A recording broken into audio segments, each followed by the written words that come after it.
2019 সালে জামায়াত ইসলামীর আমির হিসেবে শফিকুর রহমান শপথ নেয়ার পর যে বক্তব্য দেন, সেখানে তিনি শুরুর দিকে বলেন, স্মরণ করছি আমাদের মহান স্বাধীনতা সংগ্রামের সকল শহীদ ও সম্মানিত বীর মুক্তিযোদ্ধাদের। এই অংশটুকু শুনলে যে কারো মনে হবে মুক্তিযুদ্ধের প্রতি কতই না শ্রদ্ধা ও ভালোবাসা দলটির। অথচ এই কথার পরই বলেছেন, আরো শ্রদ্ধার সাথে স্মরণ করছি প্রফেসর গোলাম আজমকে। একদিকে শহীদদের প্রতি শ্রদ্ধা, অন্যদিকে ৭১-এর নির্বিচারে মানুষ হত্যার মাস্টার মাইন্ড গোলাম আজমের প্রতি শ্রদ্ধা। এই ধরনের আচরণকে ভণ্ডামি, প্রতারণা বা মুনাফিকি বলা হয়ে থাকে। চলুন দলটির আরো মুনাফিকি কর্মকাণ্ড দেখিনি। জামায়াতে ইসলামীর মুনাফিকি শুরু হয়েছিল তাদের জন্মলগ্ন থেকেই। দলটির প্রতিষ্ঠাতা মাওলানা আবুল আলা মওদুদী ভারত ভাগের বিপক্ষে ছিলেন। তিনি বলেছিলেন, পাকিস্তান নামক কোন রাষ্ট্রের জন্ম হলে সেটা হবে আহাম্মকের বেহেশত এবং মুসলমানদের কাফেরানা রাষ্ট্র। অথচ 47-এ পাকিস্তানেই চলে যান তিনি এবং দেশটিকে আল্লাহর দান হিসেবে উল্লেখ করেন।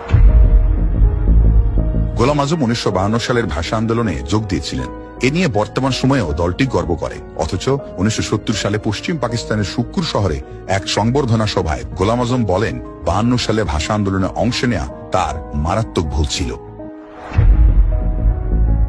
জামায়াতে ইসলামী 47-এ যেমন পাকিস্তান রাষ্ট্রের বিরোধিতা করেছিল, তেমনি বাংলাদেশ যখন পাকিস্তানের শোষণ থেকে বাঁচতে স্বাধীনতা চাইল, তখন এদেশে থেকে সেটার বিরোধিতা করে জামাত।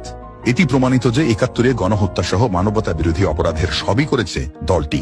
শুধু তাই নয়, মুক্তিযুদ্ধের পর মুসলিম রাষ্ট্রগুলো যেন বাংলাদেশকে স্বীকৃতি না দেয়, সেজন্য সৌদি আরবকে ভূমিকা নেয়ার জোর তদবির চালায় গোলাম আজম। এজন্য তিনি মধ্যপ্রাচ্যের দেশগুলো সফর শুরু করেন 1973 সালে। 1986 সালে স্বৈরাচার এরশাদের আমলে বিএনপি নির্বাচন বর্জন করলেও আওয়ামী লীগ ও জামায়াত ইসলামী সেই নির্বাচনে যায়। এতে কি হয়? এরশাদের শাসন বৈধতা পায়। সেই নির্বাচনে অংশ নিয়ে হাসিনা আর জামাত মূলত এদেশের মানুষের সঙ্গে মুনাফিকি করেছে। 2024 সালের 16 ডিসেম্বর সারা দেশে বিজয় র্যালি করে জামায়াত ইসলামী। সেই ডিসেম্বরে শিবির প্রকাশিত ছাত্র সংবাদ সংখ্যায় ছাপা হয়েছে, অনেক মুসলিম না বুঝে মুক্তিযুদ্ধে জড়িয়ে পড়েছিল। এটা তাদের ব্যর্থতা ও অদূরদর্শিতা ছিল। একদিকে মুক্তিযুদ্ধকে বিদ্রুপ করা, আরেকদিকে বিজয় র্যালি বের করা জামাতের মুনাফিকির সবচেয়ে বড় প্রমাণ। জামাতের আরো একটি বড় মুনাফিকি হলো ভারত বিষয়ে তাদের অবস্থান। গোলাম আজম থেকে শুরু করে দলটির সব নেতা সাধারণ মানুষের কাছে নিজেদের ভারত বিদ্বেষী হিসেবে তুলে ধরেছে।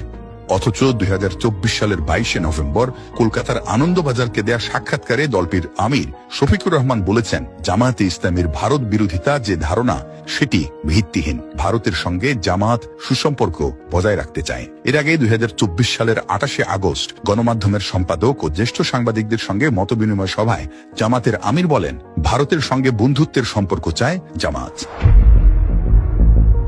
5 আগস্টের পর থেকে জামায়াত ইসলামী ইনিয়ে বিনিয়ে জুলাই আন্দোলনকে নিজেদের একক কৃতিত্ব হিসেবে প্রতিষ্ঠিত করার চেষ্টা করছে। একটা গণ অভ্যুত্থানের কৃতিত্ব সবসময় জনমানুষের। এককভাবে কোনো দল নিজের কৃতিত্ব বড় করে দেখাতে পারে না, কিন্তু জামায়াত সেটা স্বীকার করতে চায় না। আন্দোলনে যে 1,500 মানুষ শহীদ হয়েছেন, তাদের বেশিরভাগই সাধারণ মানুষ। এমনকি তাদের চেয়ে 5 গুণ বেশি কর্মী নিহত হয়েছে বিএনপির।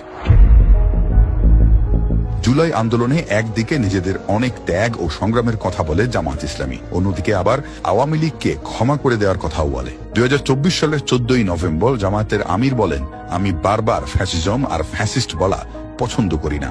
এর আগে 3রা সেপ্টেম্বর জামায়াতের আমির ঘোষণা দেন, আওয়ামী লীগ সরকার যে নির্যাতন করেছে তা ক্ষমা করে দেওয়া হলো। জুলাই গণহত্যার জন্য বিএনপি আনুষ্ঠানিকভাবে আওয়ামী লীগের বিচার চেয়েছে প্রধান উপদেষ্টার কাছে, কিন্তু জামাত এখনো সেরকম কোনো দাবি আনুষ্ঠানিকভাবে করেনি। জুলাই আন্দোলনের সময় বসুন্ধরা গ্রুপের মালিকানাধীন মিডিয়াগুলো, বিশেষ করে কালের কণ্ঠ পত্রিকা, হাসিনার পক্ষ নিয়ে ছাত্র আন্দোলনকে বিকৃত করে নানা রকম অপপ্রচার চালায়। অথচ পত্রিকাটির প্রতিষ্ঠা বার্ষিকীতে জুলাই আন্দোলনে ভূমিকা রাখার জন্য ধন্যবাদ জানিয়ে ভিডিও বার্তা পাঠান ছাত্র শিবিরের সেক্রেটারি নুরুল ইসলাম সাদ্দাম। জুলাই ও গণ অভ্যুত্থানে ফ্যাসিবাদ বিরোধী যে কাভারেজ, সেটি প্রশংসার দাবি রাখে। ব্যাংক লুটের ক্ষেত্রে এস আলম গ্রুপের সহযোগী হয়ে নাবিল গ্রুপ আত্মসাৎ করেছে 13,000 কোটি টাকা। অথচ রাজশাহীতে জামায়াতের কর্মী সম্মেলনে একেবারে মঞ্চে উপস্থিত ছিলেন এই নাবিল গ্রুপের চেয়ারম্যান আমিনুল ইসলাম স্বপন। ঘটনাটি 2025 সালের 18 জানুয়ারি। জামাত ইদানিং চাঁদাবাজির বিপক্ষে সরব হয়েছে, অথচ 13,000 কোটি টাকা লুট করা নাবিল গ্রুপের বিপক্ষে কিছু বলা তো দূরের কথা, উল্টো তাদের কাছ থেকে সুবিধা নিচ্ছে জামাত।